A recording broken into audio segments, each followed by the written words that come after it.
നമസ്കാരം. Raf talk ഫുട്ബോളിലേക്ക് അവർക്കും സ്വാഗതം. ഇന്നലെ ഫിഫ ക്ലബ്ബ് വേൾഡ് കപ്പ് മത്സരത്തിനിടക്ക് ബയൺ മ്യൂണിക്കിൻ്റെ സൂപ്പർ താരം ജമാൽ മുസിയാലയ്ക്ക് പരിക്കേറ്റല്ലോ. അദ്ദേഹത്തിൻ്റെ കാലൊടിഞ്ഞിട്ടുണ്ട്. ഗുരുതരമായ ഇഞ്ചുറിയാണ്. 4-5 മാസക്കാലം പുറത്തിരിക്കേണ്ടി വരും എന്നാണ് ഇപ്പോൾ ലഭ്യമാവുന്ന വിവരങ്ങൾ. PSG ഗോൾ കീപ്പർ ജിയാൻലുക്കി ഡൊണാരുമയുമായിട്ടാണ് ആ കൂട്ടിയിടി സംഭവിക്കുന്നത്. ഡൊണാരുമ അദ്ദേഹത്തിൻ്റെ കാലിലേക്ക് വീണു എന്നാണ് മനസ്സിലാക്കാൻ പറ്റുന്നത്. അങ്ങനെയാണ് ആ ഒരു ഇഞ്ചുറി പറ്റുന്നത്. ഇൻറ്റൻഷണൽ അല്ല, അക്കാര്യം ഉറപ്പാണ്. ബോൾ തടയാനുള്ള ശ്രമത്തിൽ സംഭവിച്ചതാണ്. അദ്ദേഹം ആ ഒരു ഘട്ടത്തിൽ തന്നെ സംഗതി അറിഞ്ഞപ്പോൾ തന്നെ വല്ലാത്ത രൂപത്തിൽ ഡിസ്റ്റർബ്ഡ് ആയിരുന്നു ഡൊണാരുമ. അതൊക്കെ നമ്മൾ കണ്ടതാണ്.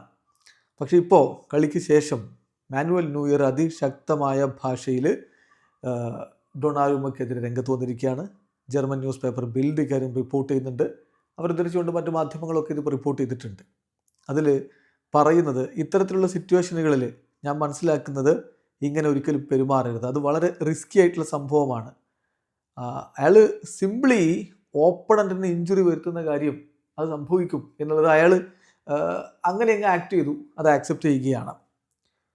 ഒരിക്കലും അത്തരത്തിൽ സംഭവിക്കാൻ പാടുണ്ടായിരുന്നില്ല. അത് സീരിയസ് ആവാതിരിക്കട്ടെ എന്ന് പ്രതീക്ഷിക്കാനേ നമുക്ക് തരമുള്ളൂ. പക്ഷേ സെർട്ടൻലി അത് സീരിയസ് ആണ്. പിന്നെ ആ ഒരു സമയത്ത് ഞാൻ ഡൊണാരുമയുടെ അടുത്ത് പോയി. എന്നിട്ട് നിനക്ക് അവൻ്റെ അടുത്ത് പോകണ്ടേ എന്ന് ചോദിച്ചു. അതായത് മുസിയാലയുടെ അടുത്ത് പോയി മാപ്പ് പറയണ്ടേ എന്ന് ചോദിച്ചു എന്നാണ് പറയുന്നത്. ജമാൽ അപ്പോൾ അവിടെ കിടക്കുകയായിരുന്നു. പ്രോബബ്ലി അവൻ ഹോസ്പിറ്റലിലേക്ക് കൊണ്ടുപോകും. തീർച്ചയായിട്ടും അതാണ് അപ്രോപ്രിയേറ്റ്. അവിടെ പോയി അത് പറയണം. അത് ഔട്ട് ഓഫ് റെസ്പെക്റ്റ്. എന്നിട്ട് സ്പീഡി റിക്കവറി എന്ന് പറഞ്ഞുകൊണ്ട് അത് വിഷ് ചെയ്യുകയാണ് വേണ്ടത്. സോ ഞാനത് പോയി പറഞ്ഞു. അതിനുശേഷം he went over to Jamal. അതാണ് സംഭവിച്ചത്. എന്തായാലും ഈ കാര്യത്തിൽ അപ്പം മാധ്യമങ്ങൾ അങ്ങോട്ട് ചോദിക്കുന്നുണ്ട്, വല്ലാതെ ഡിസ്റ്റർബ്ഡ് ആയിരുന്നല്ലോ ഡൊണാരുമ, മുഖമൊക്കെ പൊത്തി ഇരിക്കുന്നൊക്കെ ഉണ്ടായിരുന്നല്ലോ, സങ്കടം അദ്ദേഹത്തിനുണ്ടല്ലോ എന്ന് പറയുമ്പോൾ അതിനുള്ള മറുപടി നോക്കണം. ഇറ്റാലിയൻസ് വളരെ ഇമോഷണലാണ്. അതെല്ലാവർക്കും തീരുമാനിക്കാം. അയാളെ വിശ്വസിക്കണോ വേണ്ടോ എന്നുള്ളത് എല്ലാവർക്കും തീരുമാനിക്കാം എന്നാണ് പറഞ്ഞത്. സോ ആ കാണിക്കുന്നതൊക്കെ ആത്മാർത്ഥമാണോ എന്ന് പോലും ചോദ്യം ചെയ്യപ്പെടുന്ന ഒരു സ്ഥിതിവിശേഷമാണ് അവിടെ സംഭവിക്കുന്നത്. എന്നാൽ ഇങ്ങനെ ഒരിക്കലും ചെയ്യാൻ പാടുണ്ടായിരുന്നില്ല.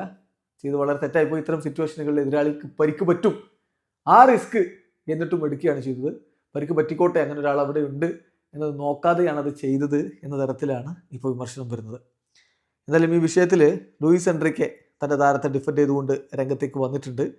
അതിൽ അദ്ദേഹം പറയുന്നത് തീർച്ചയായിട്ടും അത് ആക്സിഡൻ്റലായിട്ട് സംഭവിച്ചിട്ടുള്ള ഒരു കാര്യമാണ്. ഞങ്ങളത്ര വയലൻ്റ് ആയിട്ടുള്ളൊരു ടീമല്ല. ഒരു ബാഡ് ഇൻറ്റൻഷൻ ഒരിക്കലും ഡൊണാരുമയുടെ ഭാഗത്തു നിന്നില്ല. ഞങ്ങൾ വയലൻ്റ് ആയിട്ടുള്ള ടീമല്ല. അധികം ഫൗളുകളും കമ്മിറ്റ് ചെയ്യാറില്ല. കളി നിങ്ങൾ കണ്ടല്ലോ, ഓൾറെഡി ഡിഫിക്കൽട്ടായിരുന്നു.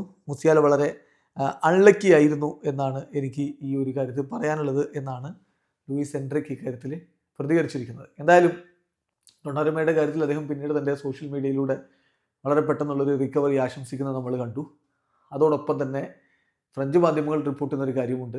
കളി കഴിഞ്ഞിട്ട് അദ്ദേഹം പോയിരുന്നു. അതായത് ആ സംഭവം ഉണ്ടായതിന് ശേഷം ലോക്കർ റൂമിലേക്ക് പോയപ്പോൾ അദ്ദേഹം പോയിരുന്നു മുസിയാലയെ കാണാൻ വേണ്ടി. ബയൺ മ്യൂണിക്കിന് ലോക്കർ റൂമിലേക്ക് പോയിരുന്നു. പക്ഷെ അപ്പോഴേക്കും മുസിയാല ഹോസ്പിറ്റലിലേക്ക് എത്തിയിട്ടുണ്ടായിരുന്നു. അതുകൊണ്ട് തന്നെ ഡയറക്റ്റ് ആയിട്ട് മെസ്സേജ് അയച്ചിട്ടുമുണ്ട്.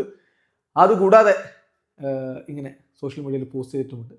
പ്യുവർലി ആക്സിഡൻ്റലായിട്ട് സംഭവിച്ചതാണ് എന്നുള്ളത് എല്ലാവർക്കും അറിയാം. ഇതൊരു ഇൻറ്റൻഷനലി ചെയ്തതല്ല എന്നത് വ്യക്തമാണ്. വീഡിയോ അവസാനിക്കുന്നു. ഫുട്ബോൾ ലോകത്തെ കൂടുതൽ വിശേഷങ്ങളുമായി റാഫ് ടോക്സ് എത്താം.